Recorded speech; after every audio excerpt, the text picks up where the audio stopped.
I have this miniature tier tray from Hobby Lobby, and in a previous video I made some mini Valentine's Day decor to go on it, and I got tons of requests to make more of these videos for different holidays. So in this video I'm going to be making a St. Patrick's Day version for mini tier tray items, and I'm starting off by using one of these mini Christmas ornaments from a pack from Hobby Lobby. And to cover up the saying that was on there before, I glued a piece of cardstock paper over top of it. And this little frame is the perfect size for my mini tier tray.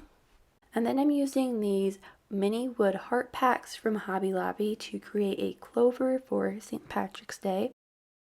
And to start, I'm gluing 3 of these wood hearts together to form the clovers. And then I'm using one of the wood cutout hearts that has a hole in the center to make the stem for my clover. And all I did was just cut a piece of this heart and use that for the stem and just glued that in between the clover pieces.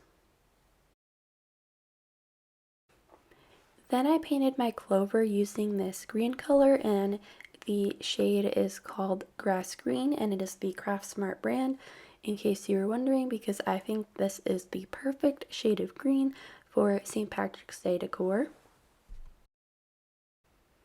Then I took some white paint and dry brushed this onto the clover to give it some more dimension and detail. To complete this mini St. Patrick's Day decor piece, I just glued on my wooden clover that I created onto the sign, and that was it for this one, and I think it came out super cute for my mini tier tray.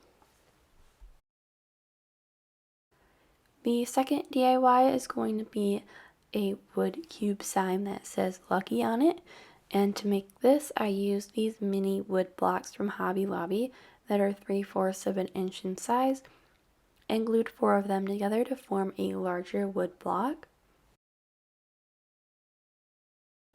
And then I painted the whole thing with the grass green color.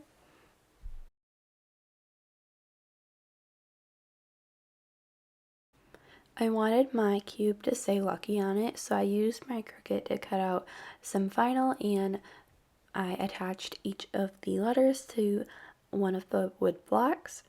And for the U of Lucky, I'm using a clover shape.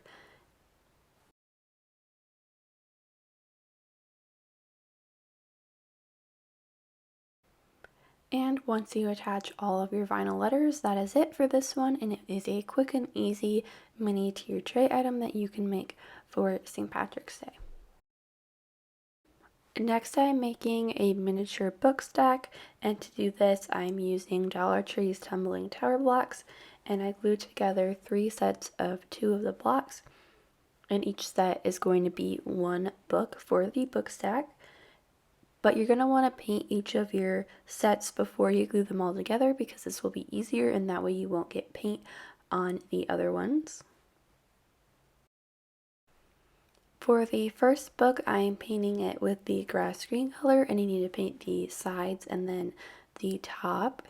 And I know I made a mini book stack in the Valentine's Day version of my miniature tier tray, but I just had to make one for St. Patrick's Day as well, because I feel like a book stack is just a tier tray staple, and I think it turned out so cute in the miniature version. For the middle book for the book stack, I am painting it white, and you only need to paint the sides for this one.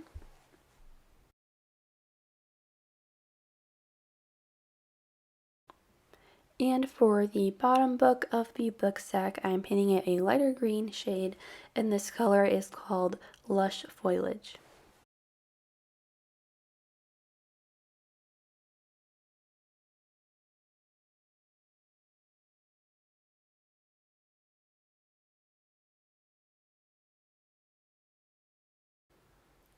And once you have all of your individual books painted, go ahead and glue them all together to form your book stack.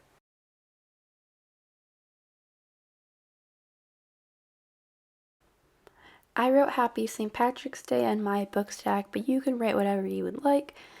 I would just recommend outlining the lettering first with a pencil and then going over top of it with a permanent black marker. To complete my mini St. Patrick's Day book stack, I glued on this mini bow that I made using this Clover ribbon from Hobby Lobby, and I think this finished off the book stack nicely.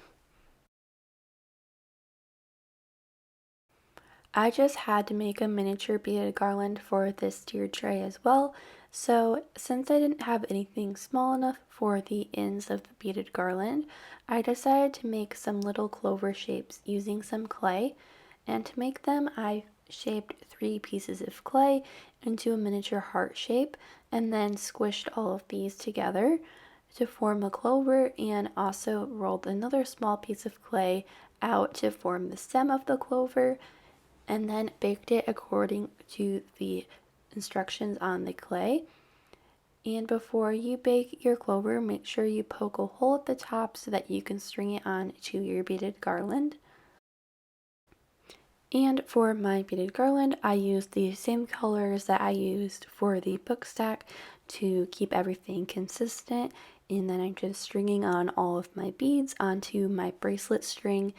And I recommend using bracelet string over twine because these size beads are so small that twine would be really hard to get them strung onto. And I just went ahead and tied both of my clay clovers to the ends of my beaded garland, and that was all for this.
And here is a look at my finished miniature St. Patrick's Day tiered tray.